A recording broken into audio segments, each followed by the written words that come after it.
estamos retornando com o programa A Velha Nova Friburgo, hoje com o Tenente Coronel Newton Imbroinise, que está nos contando aqui algumas particularidades, né, sobre a questão da segurança pública, sobre a instalação da Polícia Militar em Nova Friburgo no passado.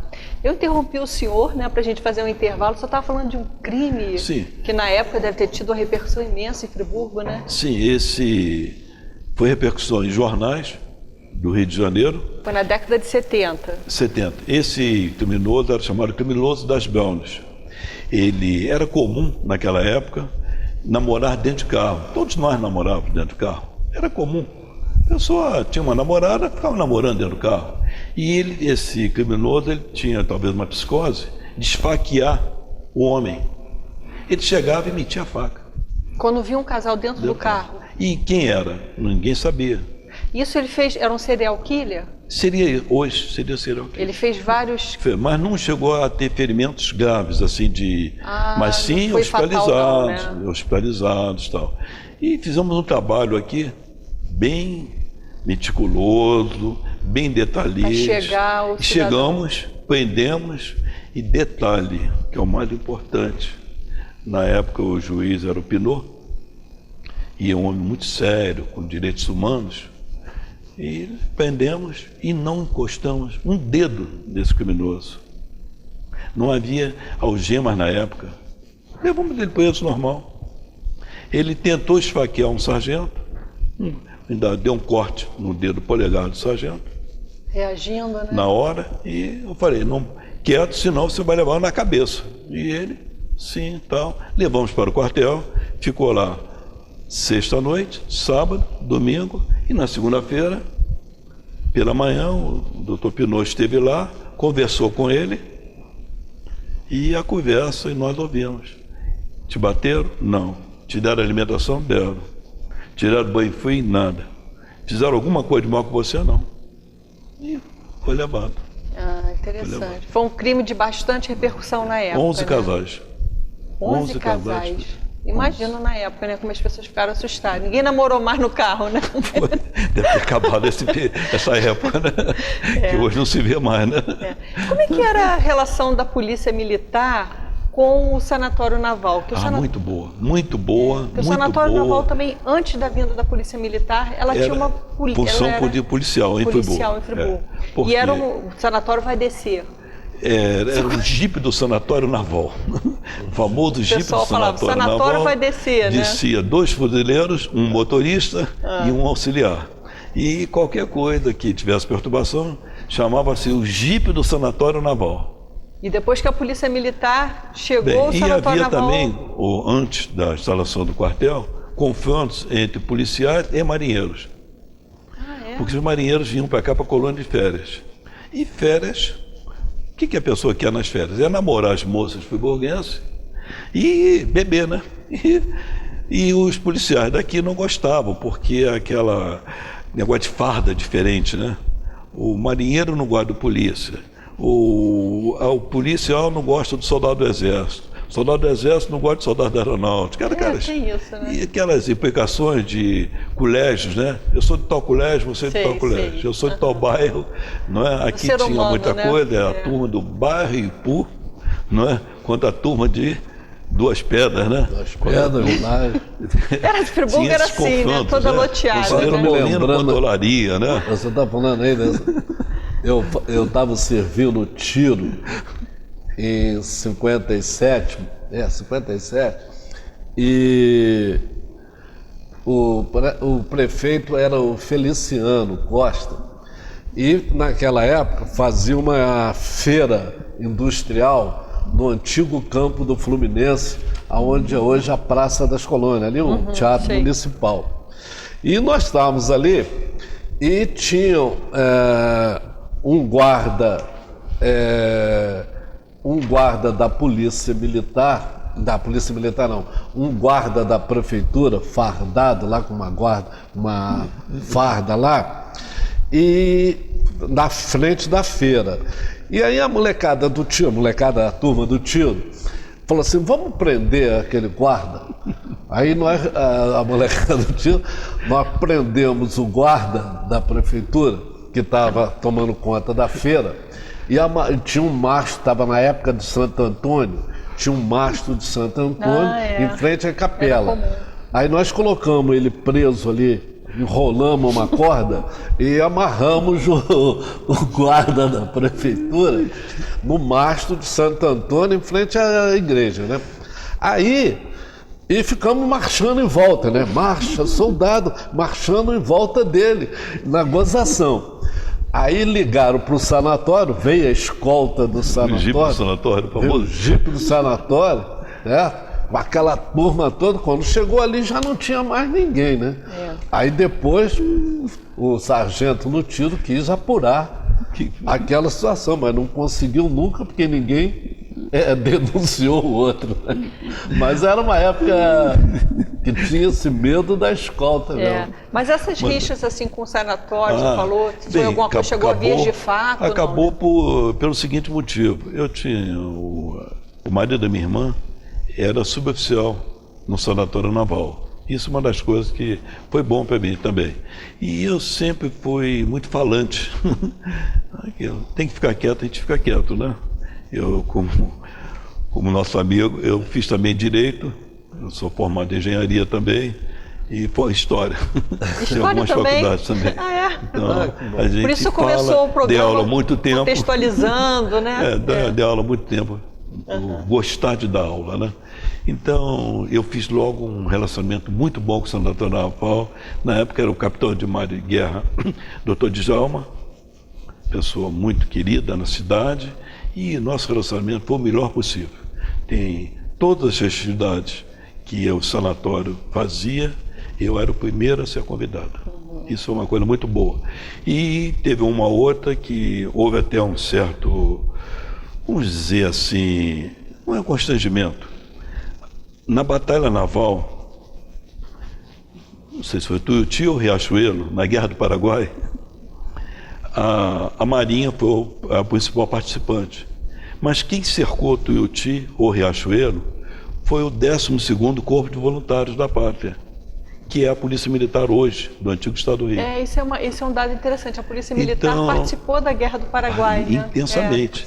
E a Marinha no Rio Paraná, e o 12º Corpo de Voluntários foi quem tomou as baterias dos paraguaios. E os paraguaios tinham medo do 12º, que eles levaram o apelido de treme-terra, porque eles chegavam e a terra tremia quando chegava essa polícia, naquela época. Porque eles estavam acostumados a andar muito. Os soldados do interior do Estado do Rio foram a pé para o Rio de Janeiro, embarcar.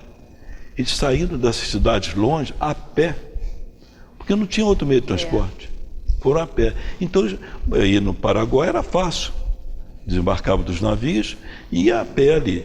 E um dos que matou o Solano Lopes foi um cabo da Polícia Militar. E quem prendeu o Solano Lopes foi o Sargento Pardal. O Sargento Pardal era de Nova Friburgo. Era de Nova Friburgo. E ele não queria matar o Solano Lopes. Quem matou foi um cabo que estava com ele, chamado Chico Diabo. Engraçado. E meteu-lhe a baioneta e matou o Solano Lopes. Ele queria trazer o Solano Lopes para entregar ao imperador. Certo. O Sargento Pardal. Aqui em Olaria tem uma rua com o nome dele. Rua Sargento Pardal. É bom que a gente já sabe quem foi o Sargento Pardal. Norte de Olaria. Coronel, uma coisa importante, né? O senhor, no caso, é de Friburgo, né? Que nos orgulha muito, mas é interessante como o pessoal gosta de Friburgo, né? Esses oficiais que vêm às vezes servir em Friburgo, quer no sanatório naval, quer na polícia militar, nos próprios bancos, eles vêm e pegam aquele carinho, um amor pela cidade, né? Como que tem hoje, né? Vínculo mesmo, né? Ficam aqui em Friburgo. Eu me lembro do sanatório naval, como que aqueles que vieram, mantiveram as famílias aqui, os filhos casaram com friburgueses, etc. Né? E mantém essa coisa. Encanta, né? E o senhor, quer dizer, como da terra, continua ainda como nosso ilustre morador. Né? Mas voltando a esse episódio, então houve um 11 de junho. 11 de junho ou 13 de dezembro. Tem a impressão que foi 13 de dezembro. No Paysandu. E a Marinha sempre descia com um contingente muito grande que trazia do Rio. E eu falei, sabe uma coisa? Eu vou ocupar o Paissandu antes deles. E eu trouxe mais ou menos 200 soldados. E ficamos ali enfileirados. Quando a Marinha desceu do Sanatório Naval, não tinha espaço para ela. Inclusive, Paissandu... Tem uma fotografia ali que marca uma isso. provocação, né? Inclusive, Paissandu é o nome de uma das cidades. Uma das cidades do Paraguai. Da Guerra do Paraguai. Eu me lembrei agora, sabe por quê? Existe uma expressão, até hoje, essa coisa da... Já que você está falando da polícia, isso daí é do tempo do onça, né? Quer dizer, as pessoas mais jovens não conhecem essa expressão, mas mais antigas conhecem. Isso daí, gente, é tão antigo, é do tempo do onça. E o onça foi um policial no Rio de Janeiro, né? Que ele, não sei se você já ouviu essa história, ele era na época da intendência da polícia, né? E ele foi... Não, ele era do chefe de polícia. Ele foi assim, ele botou uma ordem muito grande no Rio de Janeiro, mas uma ordem mesmo. E depois ele acabou, né, se aposentando e tal, e passou a fase dele. Aí os cariocas falavam, isso daí não era como da época do tempo do onça. E é uma frase que ficou em função de ter sido um policial que se destacou em colocar uma ordem assim no Rio de Janeiro. Quer dizer, a polícia ela tem disso, né? E é interessante que a gente aqui ficou falando sobre a questão da história de Friburgo, da polícia militar, mas a gente passa por acontecimentos importantes, né, de Friburgo, como você citou, o grande número de operários que necessitava assim, de uma maior vigilância, né, da polícia política da época, né? Então não é uma coisa assim que vem assim do nada, né? As coisas sempre têm uma razão, se encaixando. Né? Com referência à onça, é uma coisa interessante também, que deve lembrar bem, tinha um trem que saía daqui, saía às 9 horas, chamado Jaú, o Jaú. Então, todos nós tínhamos que se recolher antes das 9 horas, porque a onça ia pegar. Ah, é? Essa expressão do Rio chegou a Friburgo. A onça ia pegar. E a gente marcava pelo trem Jaú, que ele saía 9 horas em ponto. Todo mundo tinha que se recolher. Porque ele passava da estação onde é a prefeitura e descia Alberto Brown, e a gente já sabia, lá vem um Jaú. Vamos embora que a onça vai pegar. Porque... E a onça não era animal. Era uma época, assim, né, de que as pessoas, assim, essa coisa de ficar na rua até tarde não era uma coisa positiva. Esse chefe de polícia era chamado também de... No Rio tem até o Morro do Vidigal. Ah, também o Vidigal. Ele levou o nome também de... Que a gente vê realmente como o morro era dele, né? Ele tinha casa e o morro era todo dele. Foi doado pelo imperador Pedro II. É uma doação que ele recebeu. Major Vidigal. Major Vidigal. Desculpa interrompê-lo. Teve uma época em que o senhor comandou naquela região de Caxias, em que o Tenório Cavalcante era a figura temível, né? Temível. Eu aí também estou me lembrando também, certa vez, Janaína, houve um crime aqui em Friburgo, na fábrica de rendas, né? Mais precisamente, e o advogado do operário foi o Tenório Cavalcante. O advogado da fábrica, me parece, que era Evandro Lins e Silva. E o júri foi tão comentado, com tanta presença, que tiveram que colocar do lado de fora, do Fórum de Friburgo, ali na praça, uma tela para que pudesse o pessoal acompanhar o júri, né? E o Tenório... O Tenório foi uma pessoa... E quando fui para Caxias, eu fiz o quartel de Caxias também. Quando eu fui para Caxias, Caxias era a terra do Tenório Cavalcante. Ela levava nome... Caxias é perigoso, isso. Não, Tenório era um homem justiceiro. Ele não gostava de bandido. Ele não tinha duas conversas com o bandido. Ele mandava matar e muitas vezes matava. Inclusive ele matou um delegado, eu vou lembrar o nome dele. Esse delegado começou a defender, que não podia ser assim. Uhum. Então o delegado estava tomando café num bar, aqueles bares de esquina. Eu fui até no local na época, lá se vê mesmo, com a perícia lá, né? E eles estavam tomando café, e eu lembro bem, os bares tinham assim, essa mesa redonda e era de alumínio. Eles faziam de alumínio. E estavam as marcas daquela tela rajada de 45. Nossa. Eu sempre que passo ali na Niterói Manilha, tem um viaduto com o nome desse delegado. E ele matou esse delegado. Tem essa história de que eu estava contando, é verdade que ele via Friburgo, quando ele defendeu esse operário, ele botou os capangas dele ali na praça. Essa parte eu não estava aqui. A metralhadora dele tinha uma capinha. Ameaçando o júri, né?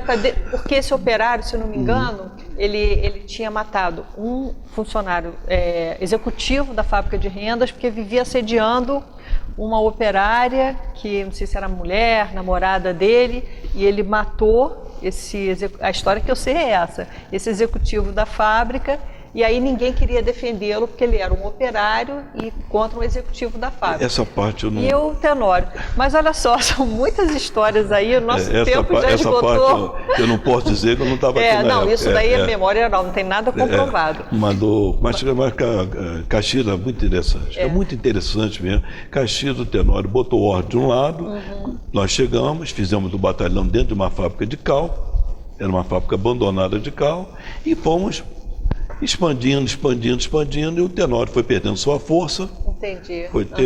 Terminou, a casa dele era blindada, era uma casa toda de estruturas de metal. Imagino, e com chapas de ferro. E ele terminou com um sítio criando galinha. Tá certo. O final dele foi assim. Olha, Tenente Coronel, muito obrigado pela sua presença aqui, né, Ju? Você quer... Não, agradecer, dizer que pra gente é uma honra, né? Ter uma pessoa tão importante na história dessa nossa uma pessoa tão agradável, quando a doutora Jataína e nosso amigo Juca. Nosso papo foi maravilhoso, e a gente falando sobre... Eu viajei nas histórias que o senhor contou, nos relatos, assim, bastante interessante, até porque você tem uma veiazinha de historiador, tá? Muito obrigada aqui o que eu gosto só para encerrar, eu gosto de dizer o seguinte, todos nós vamos viver 80, 90, 100, talvez até muitos vão passar de 100 anos, né? Mas quem gosta de história, o historiador, vive muito mais. Porque ele, quando lê a biografia de alguém, ele vive aquela pessoa. Ele, quando vive um período da história, ele vive aquele período. E outros que não gostam, os matemáticos, os físicos, não é? E outras profissões, né, que não gostam de história, isso não vive. Vão viver 70, 80, 90 ou 100 anos também. Mas nós vamos viver muito mais. Coronel, mas nós temos também, de repente, trazer a esposa do coronel, que é formada em filosofia na nossa faculdade, que tem muita história e muita coisa para contar de uma outra época, né, coronel? Tá certo. O convite já está feito. Nós encerramos aqui hoje mais uma edição do programa A Velha Nova Friburgo, e obrigado a todos que ficaram conosco até esse momento. Até o próximo programa.